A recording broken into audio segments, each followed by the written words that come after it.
going to a different economy, and we're going to be learning more about that as we go. But clearly, we're learning that things can be done from remote locations. We're learning that technology can replace people even more than we thought. We're not going back to the same economy. We're recovering, but to a different economy, and it'll be one that is more leveraged to technology. And I worry that that is going to make it even more difficult than it was for many workers. In Silicon Valley, and my friends who work in technology know that what we did to the manufacturing workers, we are now going to do to the retail workers, the call center workers, the fast food workers, the truck drivers, and then even bookkeepers, accountants, insurance agents, lawyers, and on through the economy. So what happened to the manufacturing workers is a very clear sign. This effort, and China has big plans for this. They intend to seed their digital yuan into the global environment by giving it away to visitors at next winter's Olympics. When they arrive at the airport, they're going to get yuan digital wallets. They're going to receive digital yuan. They're going to use it throughout their visits to Beijing, and then they're going to take it back to their home countries. They see this as a huge advantage. Why? Because who controls the underlying protocols, who controls the underlying standards of the future of money will control the future of money. Welcome to the Crypto Teacher. And guys, I come back with that video just to make you think. And guys, we know that the SEC, CFTC don't want to regulate. We know ISO is right around the corner. We know that digital yuan is set to rise on purpose. Remember, we funded everything. If you don't believe me, go watch my Society 5.0 videos.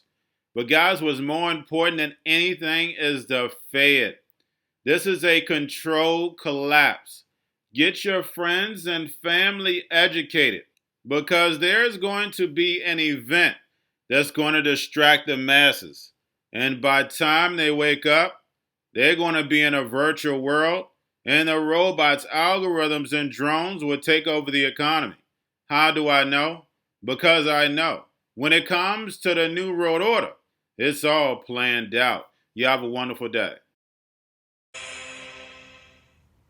You never want a serious crisis to go to waste. And what I mean by that, it's an opportunity to do things that you think you could not do before. Never waste a good crisis. And when it comes to the economic crisis, don't waste it. And he's been very clear that he thinks that having a federal financial regulator of the crypto markets is something he'd like to see.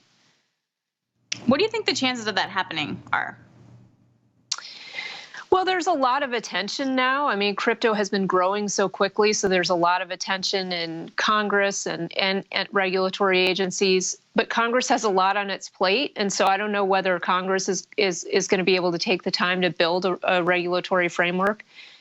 We could do some of it on our own, but again, there's some jurisdictional questions, and I think we've seen in the last couple weeks that the CFTC may have a different view of jurisdiction than we do. So where this will end up, I don't know.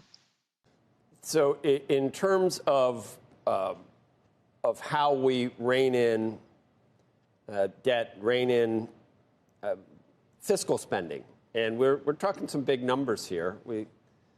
I guess the Democrats would say it's only $1.85 trillion, not including the infrastructure bill. But others would say, well, the real number is probably closer to $4 or $5 trillion. We cannot count on the Fed taking away the punch bowl. Maybe electors did in Virginia. Maybe they will in 2022. But if you were expecting the Fed to say we're not going to continue to keep enabling Congress to do this, they're not going to have to, maybe. Maybe that was the upside for Tuesday.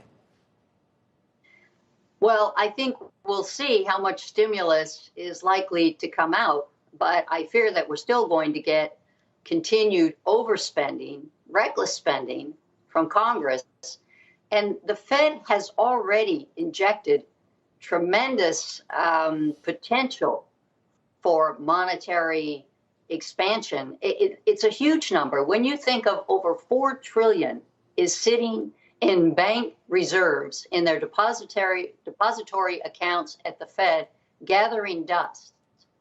All of that money is available to go into the economy. That's already been created by the Fed's past history of purchasing Treasury debt and mortgage-backed securities. That is all waiting to be unleashed.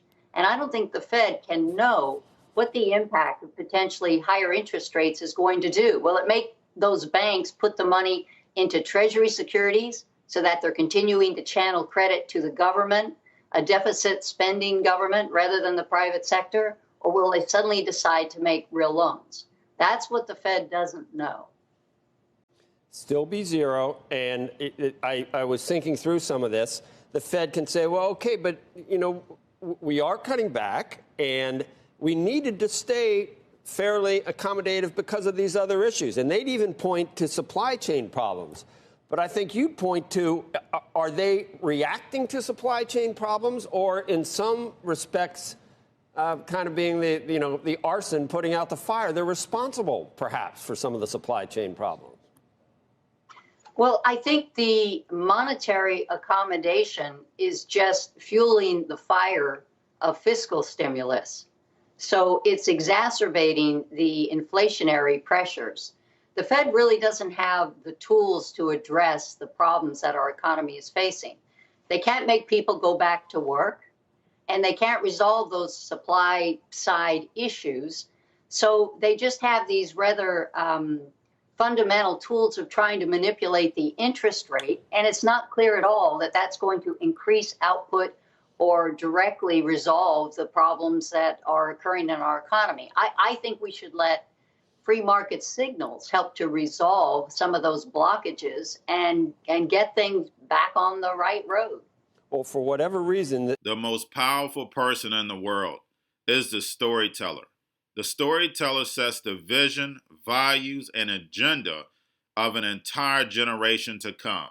Steve Jobs.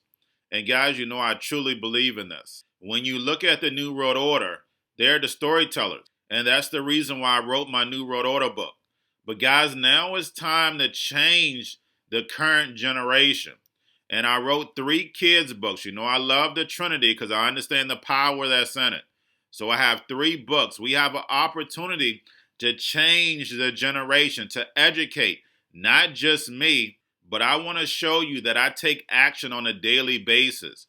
And I want you to take action on a daily basis.